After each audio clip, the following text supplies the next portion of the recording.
Marcos parou no batente antes que o cérebro entendesse o que os olhos já gritavam. Havia alguém na cama do filho. Não era possível. Não podia ser. O edredom azul marinho, o mesmo que ele não tocava desde o funeral, estava amassado por um corpo pequeno, magro demais, coberto por uma camiseta 3 vezes maior que ele. O menino respirava rápido, como um animal acuado, mas não se mexia. Apenas observava Marcos com olhos tão escuros que pareciam absorver a pouca luz do quarto.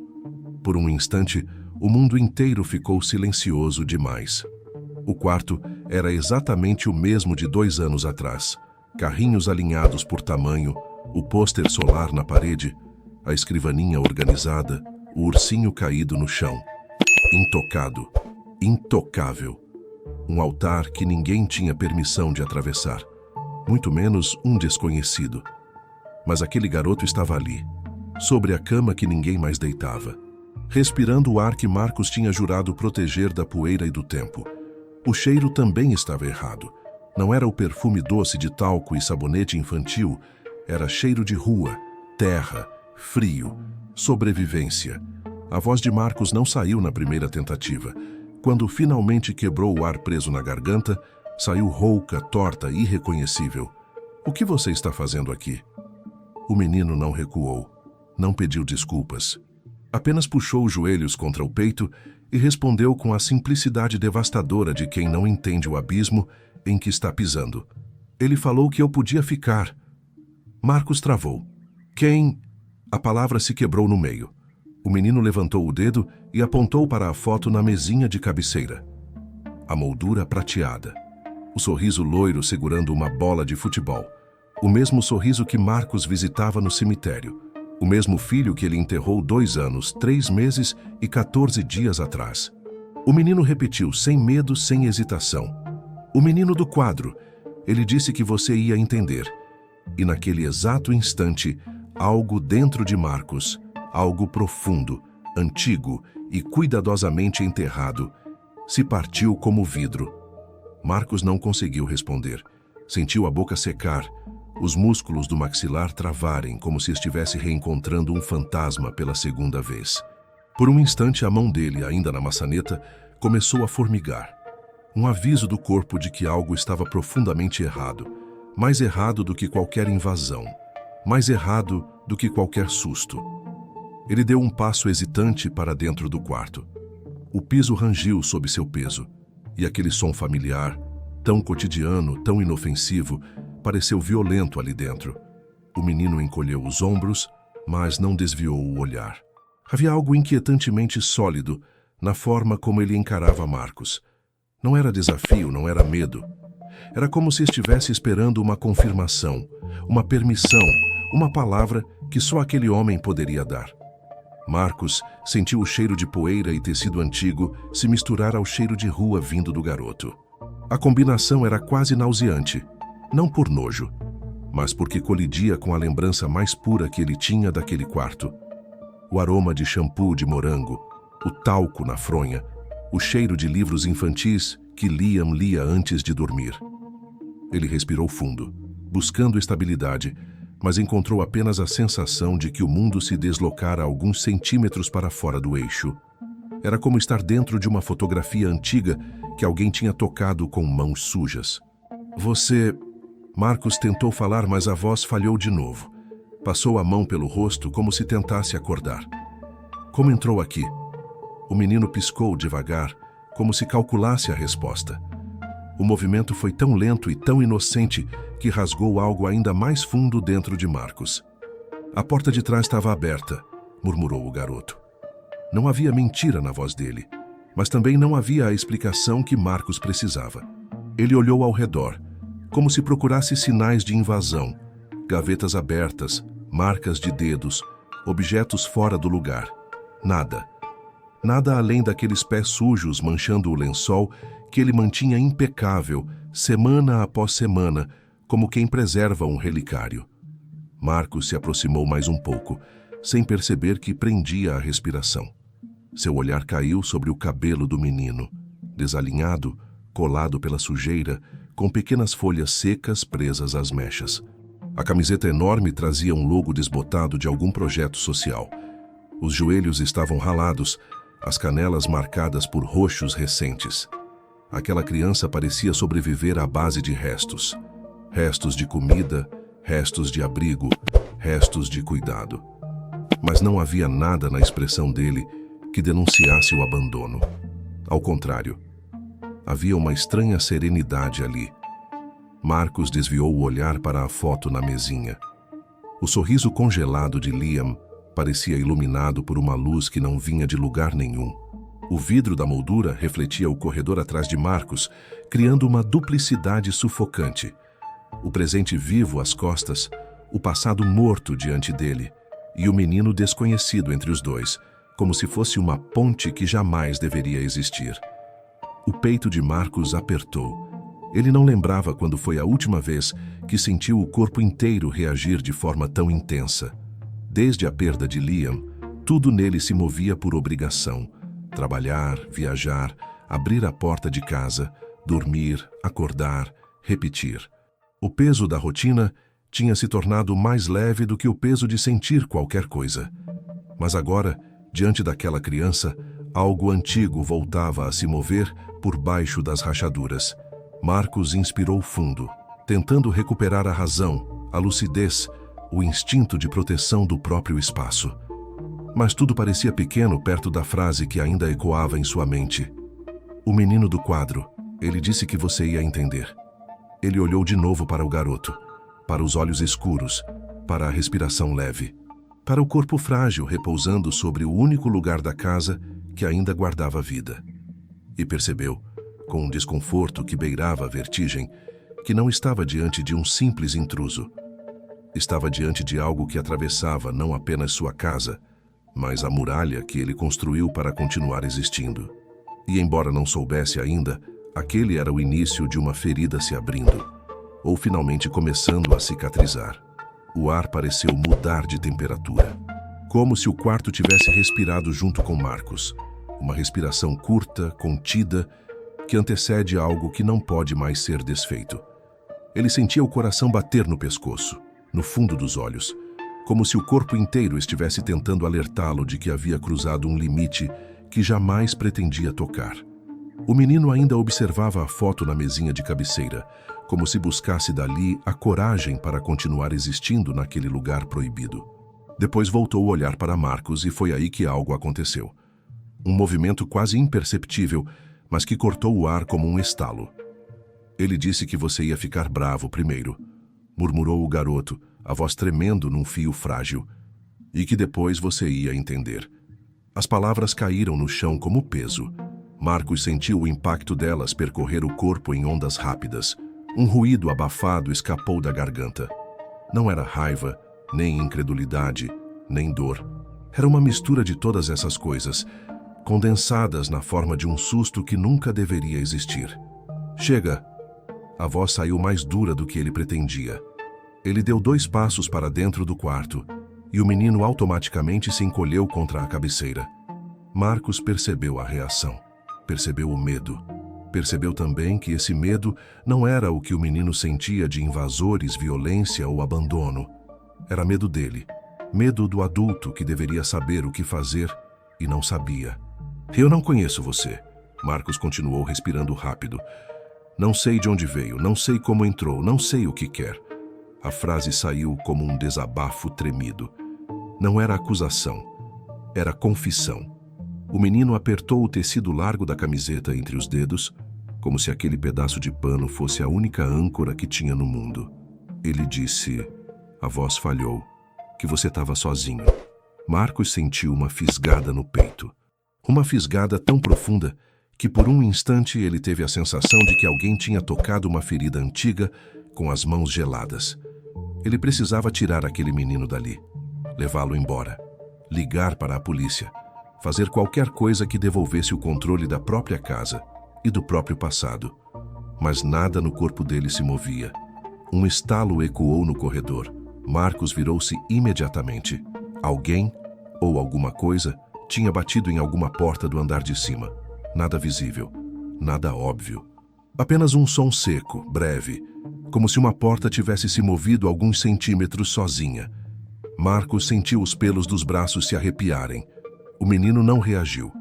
Apenas baixou os olhos, como quem já esperava aquele barulho. "Tem alguém aqui?" Marcos perguntou sem perceber que a voz tinha caído para um sussurro. Silêncio.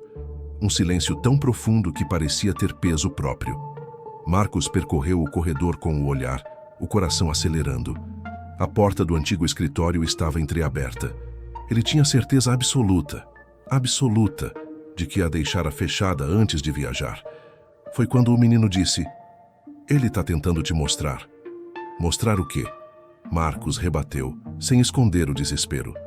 O menino inclinou a cabeça para o lado, como quem escuta algo que Marcos não podia ouvir. "As coisas dele não servem mais para ele. É para você ver isso." Marcos deu as costas ao menino e caminhou em direção ao escritório. Cada passo parecia ecoar dentro da própria caixa torácica. O corredor inteiro parecia se estreitar, se fechar em torno dele. Quando empurrou a porta, a luz da rua entrou, tímida, iluminando um único ponto sobre a mesa. Um botão, azul marinho, com um barquinho dourado gravado no centro. O mesmo botão do blazer que Liam usou no último dia de aula. O mesmo blazer que nunca saiu do baú trancado no sótão. O mesmo baú cuja chave sequer estava ao alcance de qualquer pessoa. O chão pareceu sumir. Marcos levou a mão ao botão, mas não o tocou. Como se aproximar já fosse perigoso demais. O menino, parado na porta atrás dele, completou: "Ele falou que você ia precisar disso." O mundo, antes silencioso, agora parecia sussurrar nos cantos. Aquela era a primeira vez em 2 anos que Marcos sentia o corpo avançar contra a própria vontade, rumo a algo que ele não compreendia, mas que puxava suas entranhas como um ímã. Se essa história já te pegou até aqui, se inscreve no canal. O que vem a seguir é ainda mais intenso e você não vai querer perder a próxima virada. Marcos segurou o botão entre os dedos como se tocasse algo vivo, pulsante. O metal estava morno demais, como se tivesse sido segurado por mãos que não eram daquele mundo. A sensação o atravessou como um choque silencioso e ele recuou um passo, respirando rápido. Atrás dele, no batente, o menino permanecia imóvel, pequeno demais, mas com uma presença que parecia ocupar todo o ar do escritório. Como isso veio parar aqui? Marcos murmurou mais para si do que para qualquer outro. O menino não respondeu. Só observava com aquela serenidade estranha que não combinava com a idade. A luz da rua entrava pela janela e desenhava sombras longas no chão, sombras que pareciam se mover sozinhas quando Marcos pisava nelas. Ele guardou o botão no bolso e saiu do escritório. O corredor, antes apenas silencioso, agora parecia estreito, sufocante, cheio de alguma coisa que ele não conseguia nomear. O menino seguiu atrás, os pés descalços, fazendo quase nenhum som no carpete gasto. "Você mexeu lá em cima?" Marcos perguntou, virando-se abruptamente. O menino hesitou, baixando os olhos. "Não", respondeu, mas a pausa antes da palavra era grande demais para tranquilizar alguém. Marcos desceu as escadas com passos rápidos e instintivos. Precisava de ar. Precisava sair daquele corredor, daquele quarto, daquele escritório. A casa inteira parecia diferente desde que ele abrira a porta do quarto de Liam, como se tivesse acordado. Quando chegou à sala, percebeu algo fora do lugar. A moldura prateada que ele sempre mantinha virada para baixo estava agora de pé, exibindo o sorriso de Liam para a sala inteira. Marcos parou no meio do cômodo, sentindo o chão tremer sob as próprias certezas. Ele não lembrava de ter tocado na moldura, e a governanta não entrava ali naquele horário. O menino estava lá em cima com ele. Seu estômago revirou. Ele sentiu o impulso de virar a foto de novo. Mas algo dentro dele, uma mistura áspera de medo e saudade, o impediu de tocar. Apenas ficou encarando o rosto do filho por um longo tempo, como se precisasse reaprender a ver aquele sorriso sem desabar. "Ele mexeu aí também?" perguntou sem tirar os olhos da foto. "Eu não cheguei aqui", respondeu o menino parado no pé da escada. "Mas ele disse que era para você ver isso." Marcos girou o corpo devagar. O menino parecia pequeno no pé da escada, as mãos escondidas nas mangas gigantes da camiseta. mas havia algo no modo como ele falava, aquela convicção suave, quase entregue, que mexia com Marcos mais do que ele queria admitir. Para com isso, Marcos disse, mais firme. Para de falar como se ele estivesse aqui. O menino ergueu o olhar, e naquele olhar havia algo que Marcos não tinha visto em adulto nenhum. Verdade. Uma verdade tão crua que doeu. Ele está tentando te ajudar. O menino insistiu baixinho. Marcos fechou os olhos por um instante, sentindo a respiração falhar. Ele queria colocar aquele garoto para fora, ligar para a polícia, tomar uma decisão racional. Mas cada vez que tentava mover os pés nessa direção, sentia o corpo agarrado por outra coisa. Algo antigo, algo que cheirava a poeira de infância e arrependimento. Ele ouviu um barulho vindo da cozinha. Um objeto mexido, um toque de vidro, um som pequeno, mas que fez seu coração acelerar como se tivesse ouvido um grito. Marcos deu 2 passos até a porta da cozinha e o menino o seguiu, silencioso. Quando acendeu a luz, viu sobre a mesa algo que não estava ali antes. Uma folha de papel dobrada ao meio. E sobre ela, pousado como se alguém tivesse acabado de deixar, um lápis infantil com a ponta quebrada. Marcos se aproximou devagar.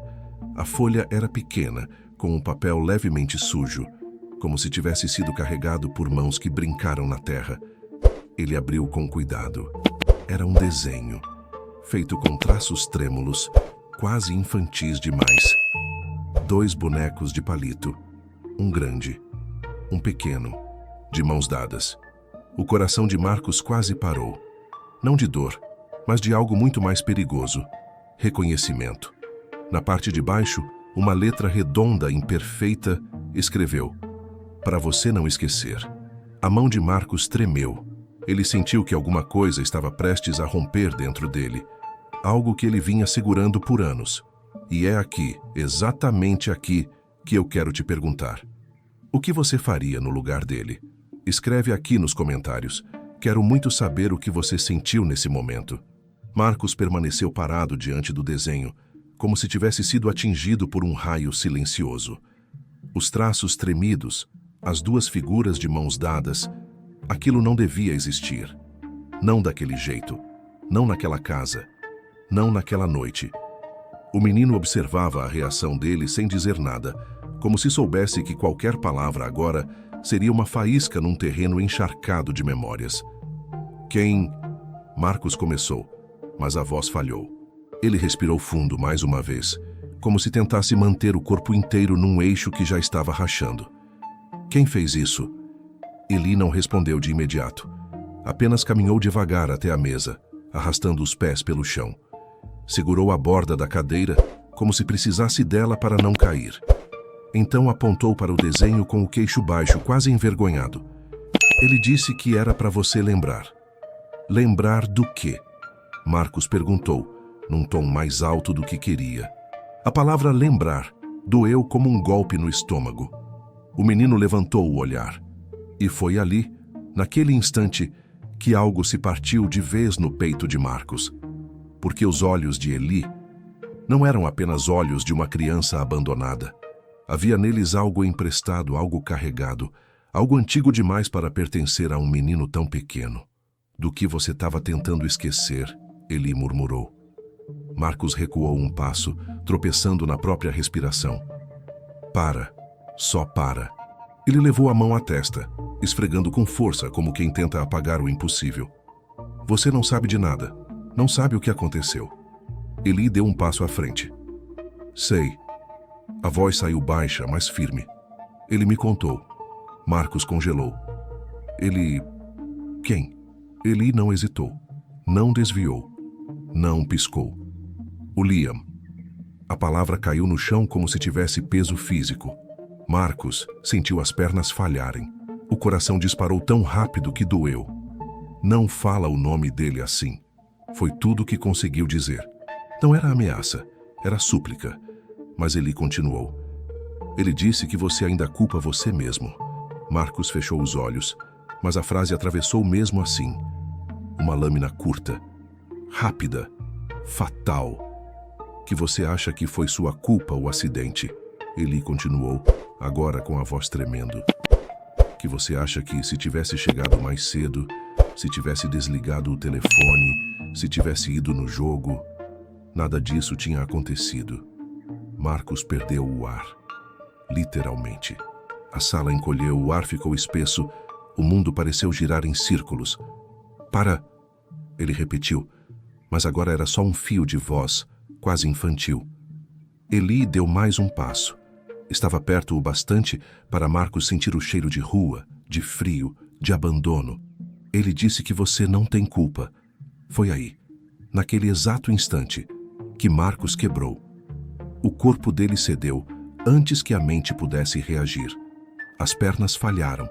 Ele caiu de joelhos, as mãos apoiadas no chão como alguém que acabara de receber a notícia mais terrível e mais libertadora do mundo ao mesmo tempo.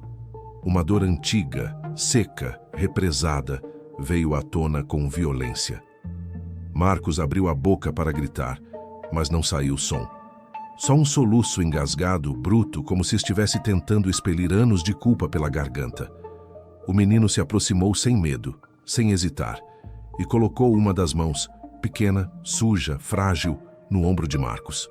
Ele disse que você está se machucando à toa. A voz era quase um sussurro, que ele nunca te culpou, nem por um segundo. Foi um golpe de misericórdia. Marcos levou a mão ao peito, como se tentasse segurar o coração para não despedaçar por completo. Sentiu lágrimas que queimavam, não pela dor, mas pela primeira possibilidade de libertação desde a tragédia. O mundo inteiro pareceu parar. E é nesse instante, com o rosto coberto de lágrimas e o peito aberto como uma ferida exposta, que eu te digo: se esse momento te arrepiou tanto quanto a mim, curte o vídeo agora. É a forma de mostrar que você sentiu isso junto com a gente. Marcos permaneceu ali, ajoelhado, enquanto Eli se aproximava e o abraçava com a força mais improvável do mundo, a de uma criança que carrega uma mensagem que não deveria existir, mas que chegou exatamente onde precisava chegar. Marcos permaneceu de joelhos por muito tempo, talvez minutos, talvez horas.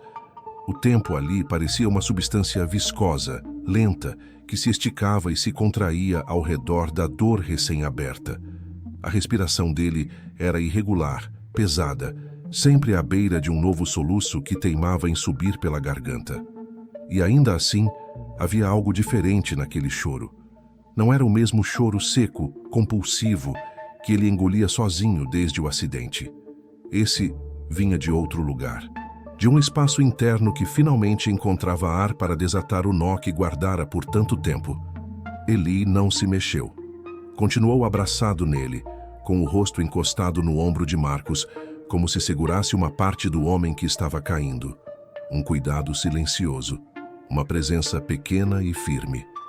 Por alguns segundos, Marcos deixou o próprio peso inclinar-se inteiro naquele abraço, como se aquele corpo frágil fosse a única coisa capaz de segurá-lo de volta ao chão. Quando o choro diminuiu, não porque a dor passou, mas porque o corpo não tinha mais força para continuar, Marcos ergueu o rosto devagar. Os olhos estavam inchados, vermelhos, queimando. Ele respirou fundo, tentando retomar o controle, mas percebeu que o controle não existia mais da forma como existiu um dia.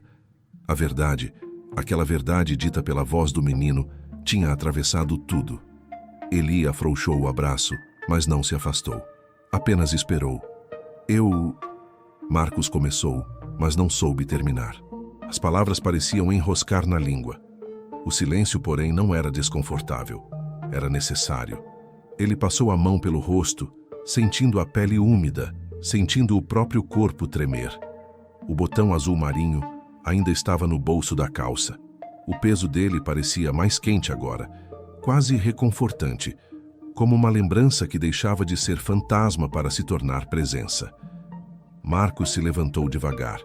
As pernas estavam bambas, como se não pertencessem a ele. Apoiou a mão na mesa para não cair. Eli também se levantou, observando cada movimento com uma atenção que não parecia infantil. Marcos tentou novamente, olhando para o menino como se estivesse vendo-o pela primeira vez. Você não deveria estar passando por isso.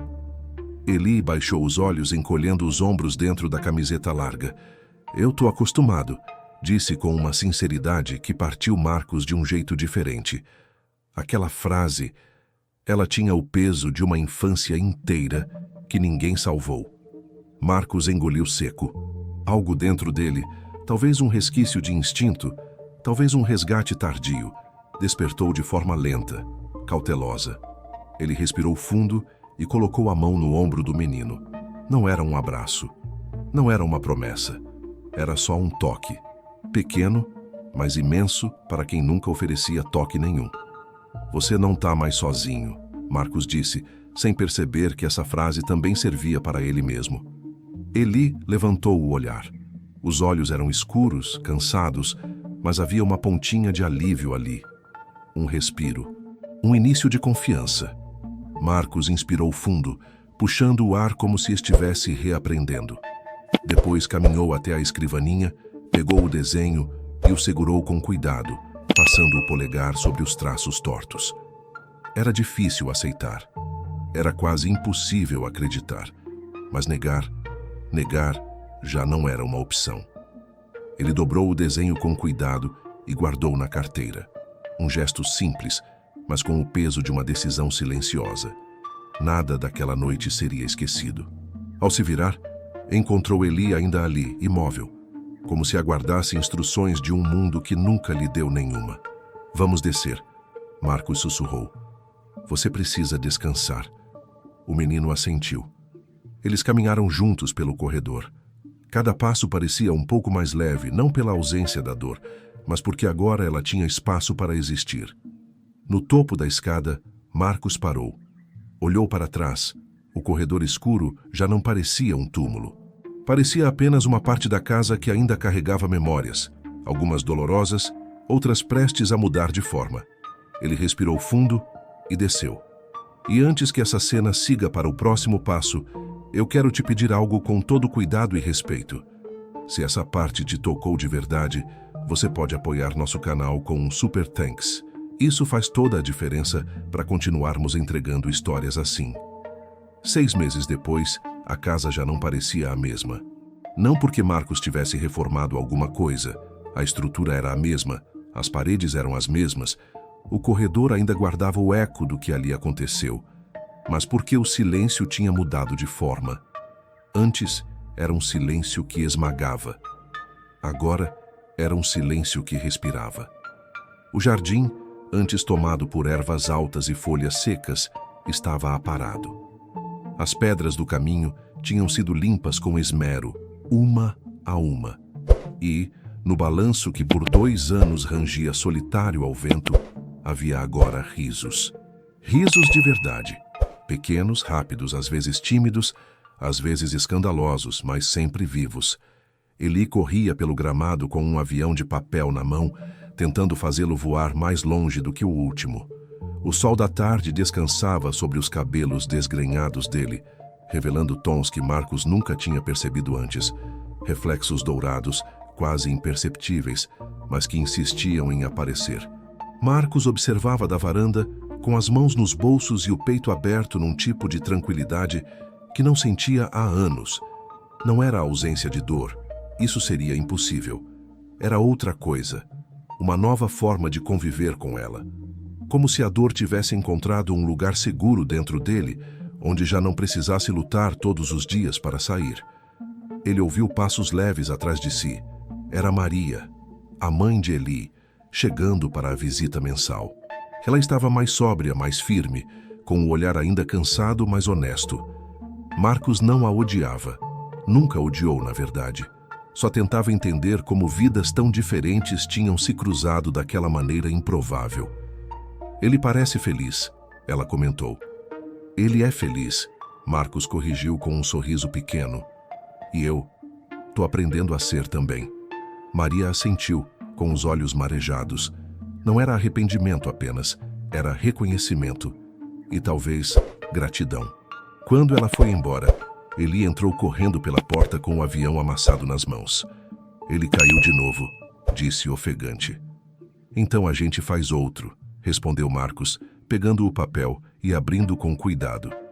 A frase soou simples, mas carregava um peso que só quem sofreu perdas entende. eles sentaram à mesa da sala. O papel ganhou dobras novas sob as mãos deles. E ao terminar, Marcos colocou o avião sobre o tapete e empurrou levemente com a ponta dos dedos. O avião deslizou mais longe do que os anteriores. Eli sorriu como se fosse um milagre. Ao se levantar, Marcos passou diante da escrivaninha onde mantinha 3 objetos dentro de uma pequena caixa de madeira: a carta, o desenho, o botão. Ele abriu a caixa por 1 segundo. Não para sofrer, mas para lembrar. Lembrar que algumas coisas, mesmo quando doem, continuam sendo parte do que o faz respirar. E agora, deixe eu falar com você diretamente. Você que está aqui comigo até esse momento. Você que ouviu essa história inteira sentiu a dor, o susto, o peso, a virada. A verdade é que, às vezes, a vida não nos devolve o que perdemos, mas devolve outra coisa. De um jeito torto, inesperado, quase impossível de acreditar. E tudo o que a gente precisa é de um lugar onde possa simplesmente ficar. E alguém que permita isso. O Marcos descobriu isso do jeito mais duro e mais bonito que poderia. E se você também carrega alguma coisa que ainda dói, alguma coisa que você não contou para ninguém, eu espero de verdade que essa história tenha tocado seu coração de um jeito bom. Obrigado por ficar até aqui. Obrigado por sentir essa história comigo. Se você quiser continuar nessa jornada, tem outro vídeo te esperando logo aqui. Talvez ele também encontre você exatamente onde estiver agora.